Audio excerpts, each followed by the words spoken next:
नमस्कार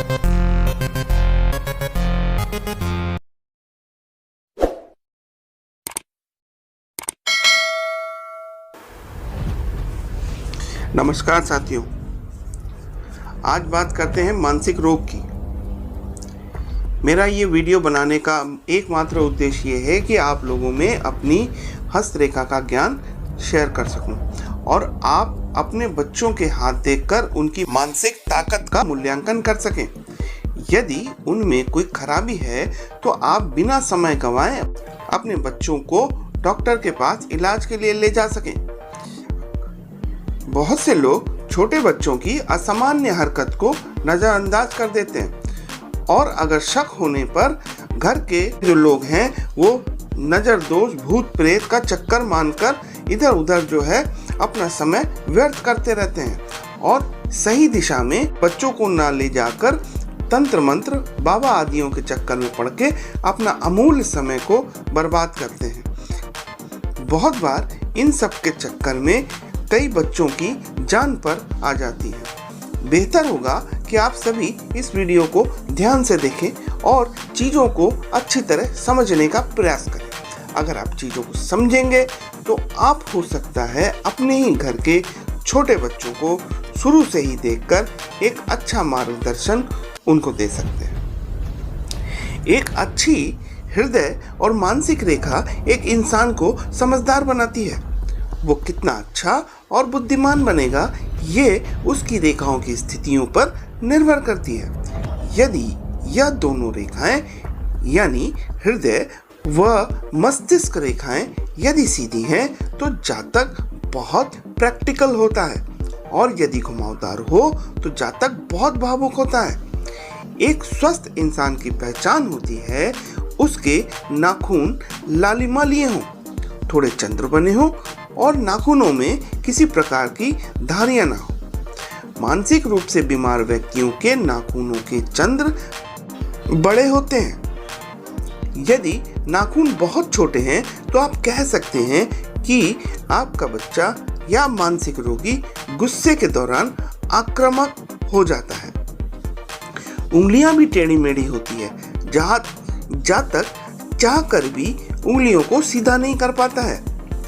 अधिकांश ऐसे जातकों का हाथ व पैर पर नियंत्रण नहीं होता है, लेकिन यदि इनको अनुकूल माहौल मिल जाता है तो ये लोग नियंत्रित से दिखते हैं। यानी अगर इनका माहौल अच्छा होता है, मानिए घर का माहौल खुशनुमा है, तो ये लोग जो है फिर उतना पेशेंट टाइप के नहीं दिखते हैं, फिर ये आपको नॉर्मल से दिखेंगे। तब आपको इनके हाथों की उंगलियों में टेढ़ापन भी बिल्कुल ना के बराबर दिखेगा। मानसिक रोगियों की उंगलियों में अक्सर आप देखेंगे टेढ़ापन रहता है। वो टेढ़ापन हड्डी से नहीं होता है, चूँकि मानसिक रोग एक नर्वस सिस्टम का जो है उसी के द्वारा होता है। तो अगर जैसे उसके नर्वस सिस्टम थोड़ा डिस्टर्ब है तो उसकी उंगलियां हाथ पैर टेढ़े ज़्यादा दिखते हैं। और अगर नॉर्मल है, जातक या रोगी कह लीजिए, मानसिक रोगी कह लीजिए, अगर वो नॉर्मल है तो आपको उसके हाथ पैर नॉर्मल दिखेंगे। अगर हथेली के पीछे की तरफ रोए हो तो जातक का मंगल अच्छा माना जाता है। ये ऊर्जा का द्योतक होता है। ये ऊर्जा कितनी पॉजिटिव या नेगेटिव है यह उसके रोए की क्वालिटी पर निर्भर करता है। रोम छिद्रों को भी ध्यान से देखना चाहिए। एक छिद्र में एक ही बाल ठीक माना जाता है। एक से ज़्यादा होना उग्रता की निशानी मानी जाती है। जिन मानसिक रोगियों में ऐसा होता है वह स्वभाव से उग्र होते हैं। मेंटल स्ट्रेस के दौरान वे लोग आपे से बाहर हो जाते हैं। ऐसे जातकों के लगभग सभी पर्वत जो हैं दबे होते हैं, यानी वो डेवलप नहीं होते हैं। लेकिन कुछ मानसिक रोगी बोलने में बहुत तेज होते हैं, तो ऐसी अवस्था में इनका मरकरी माउंट सामान्य लोगों जैसा ही दिखता है। ज़्यादातर मानसिक रोगियों के सूर्य पर्वत बिल्कुल दबे होते हैं। बहुत बार इस पर्वत पर अशुभ चिन्ह भी होते हैं, जैसे नक्षत्र, क्रॉस, बहुत मोटी सी कोई रेखा आदि हो, जो उस पर्वत को दबा देती हो। ऐसा लगता हो जैसे वो पर्वत दो हिस्से में डिवाइड हो गया हो।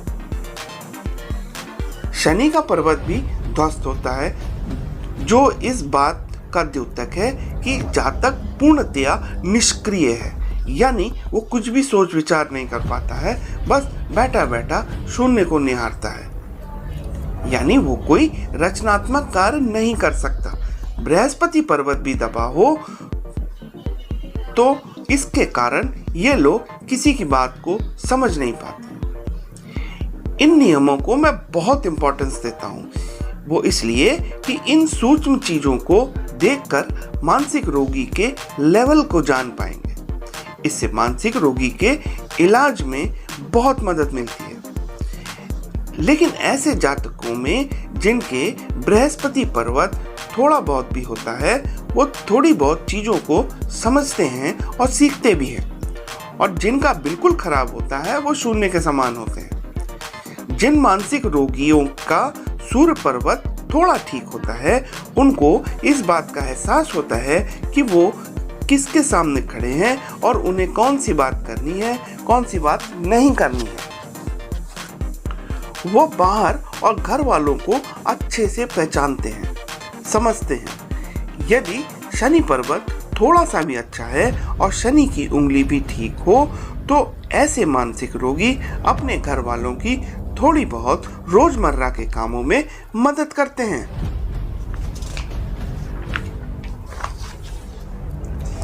यदि अंगूठा मजबूत ना हो और शुक्र पर्वत एकदम से सिकुड़ गया हो, वहां पर रेखाओं का बहुत जाल हो, तो ऐसे जातक का मानसिक संतुलन ठीक नहीं होता है।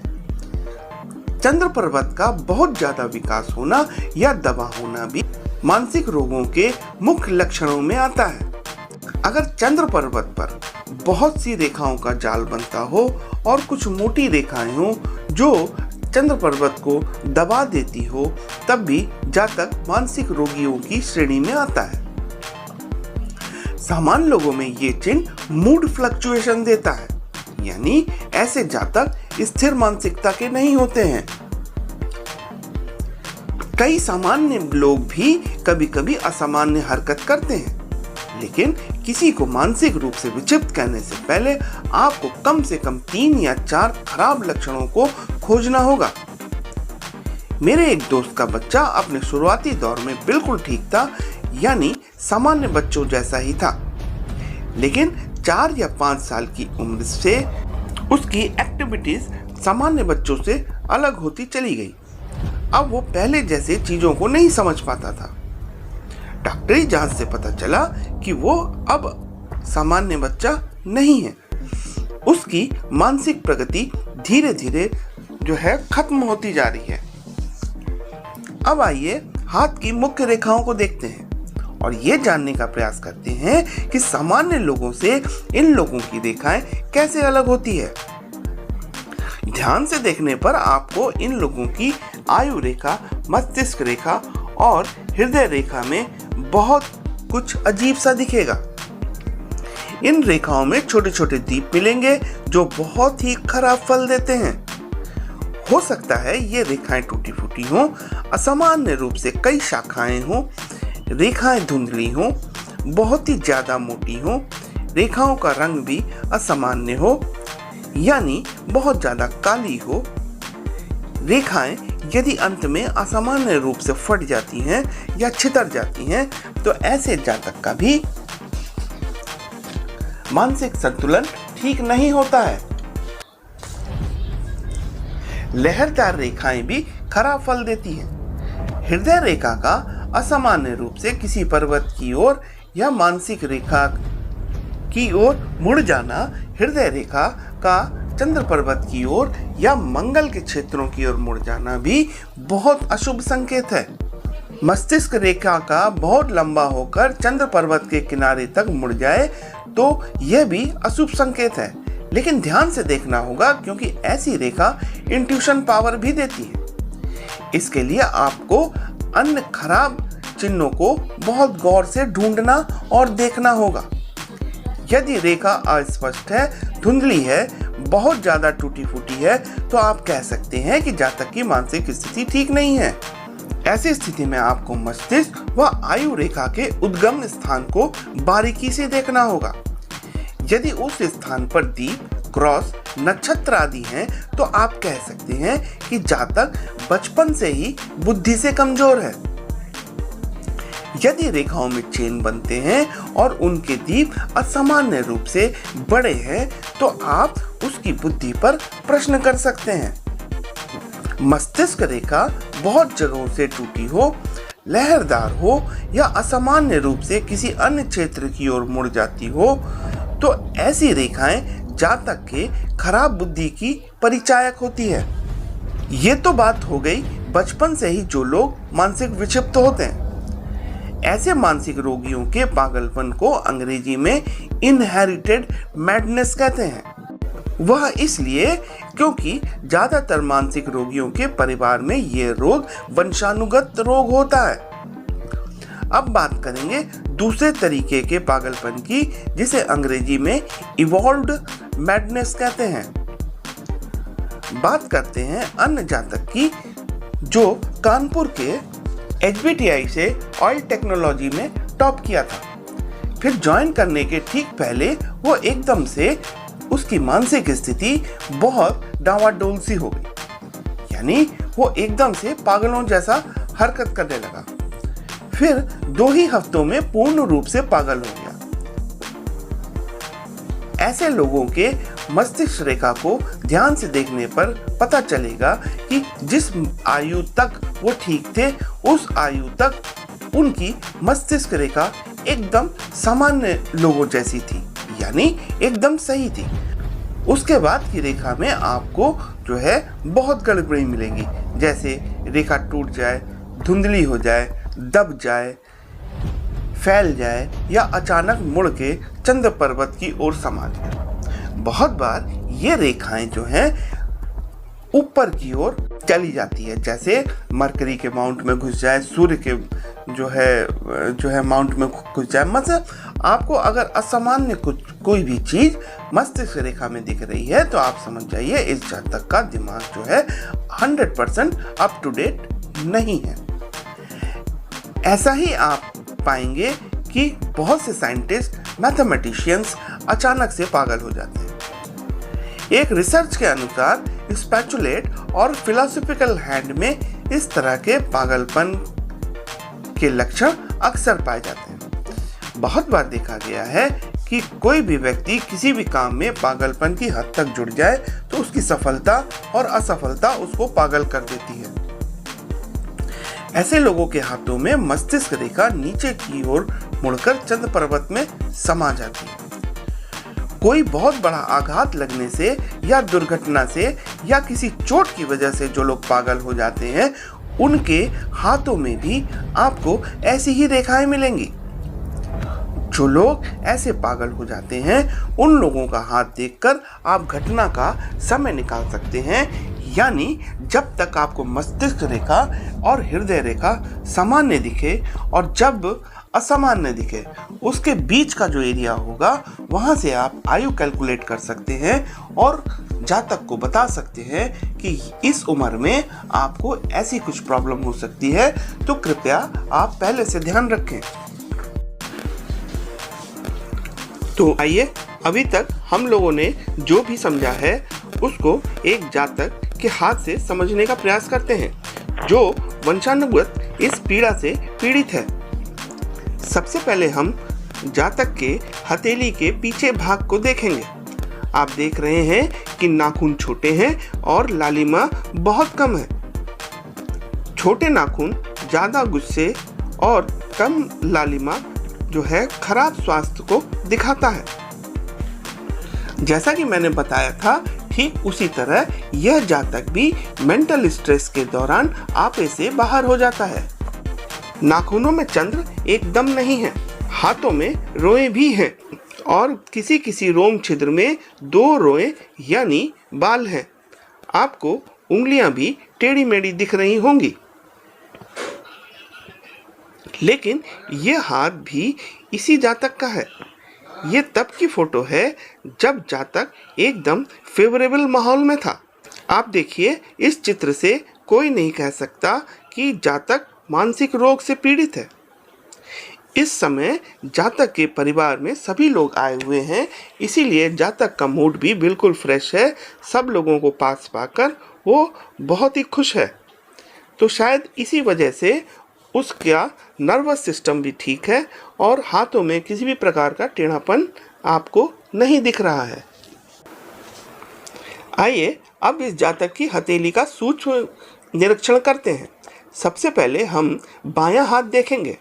बायां हाथ हमारे प्रारब्ध का होता है, यानी जन्म के समय जो गुण मिले थे। आप देखिए बाएं हाथ में बृहस्पति, शनि, सूर्य, राहु, केतु और शुक्र पूर्णतया दबे हुए हैं और चंद्र, बुध, पॉजिटिव मंगल के पर्वत ठीक ठाक हैं। जातक में बोलने की शक्ति है, वो ठीक ठाक चंद्र के कारण यह जातक सोच विचार कर पाता है, लेकिन हमेशा नहीं। वह इसलिए कि चंद्र पर्वत पर मोटी मोटी रेखाएं हैं जो स्ट्रेस के दौरान जातक की बुद्धि एकदम भ्रष्ट कर देती है, यानी उस समय वो सोच विचार नहीं कर पाता है। यहाँ मैं एक चीज़ आपको क्लियर कर दूं कि पूर्णिमा और अमावस्या के दिन मानसिक रोगी बहुत ज़्यादा उलझन में रहते हैं। इसी दौरान वो आक्रामक भी ज़्यादा होते हैं। इस हाथ में आप देख रहे हैं कि हृदय रेखा अनियमित व लहरदार है, जो अशुभ माना जाता है। इससे जातक का मन पर काबू नहीं रहता है। मस्तिष्क रेखा भी दो फाड़ है, दोनों ही रेखाएं आगे चल के दो मुहां हो जाती हैं, यानी फोर्क बन जाता है और सभी मस्तिष्क रेखाएं चंद्र पर्वत की ओर झुक जाती है और लगभग सभी रेखाओं में आपको दीप मिलेंगे। बाएं हाथ के सभी गुण आपको दाहिने हाथ में भी मिलेंगे, तो आप ये कह सकते हैं कि ये जातक बचपन से ही ऐसा है, यानी मानसिक रोग से पीड़ित है। बाएं हाथ में अंगूठा अच्छा था। स्कूल में जब इसका एडमिशन हुआ था तब ये नॉर्मल ही दिखता था, लेकिन साल 2 साल में ही इस जातक की मानसिक कमजोरियां उजागर होने लगी। उससे पहले इसके माता पिता को जरा भी इसका आभास नहीं हुआ। हालांकि जातक के पिता के खानदान में इस रोग का इतिहास रहा है, यानी उनके खानदान में पहले भी इस रोग से लोग पीड़ित हो चुके हैं। जो लोग दुर्घटनावश मानसिक रोगी हो जाते हैं, उन लोगों का बायां हाथ बिल्कुल ठीक होगा। दाएं हाथ में मानसिक रोग के संकेत आपको दुर्घटना की आयु के बाद से मिलेंगे। मैं लगातार जो है अलग अलग सब्जेक्ट पर रिसर्च करता रहता हूँ। अगर आप लोग के पास भी मानसिक रोगियों का किसी भी प्रकार का कोई डिटेल या हाथ हो तो अवश्य शेयर करिएगा, ताकि मैं इस वीडियो का दूसरा पार्ट तैयार कर सकूं। मेरी इस रिसर्च में मैं आशा करता हूं आप लोग मेरी मदद करेंगे। धन्यवाद।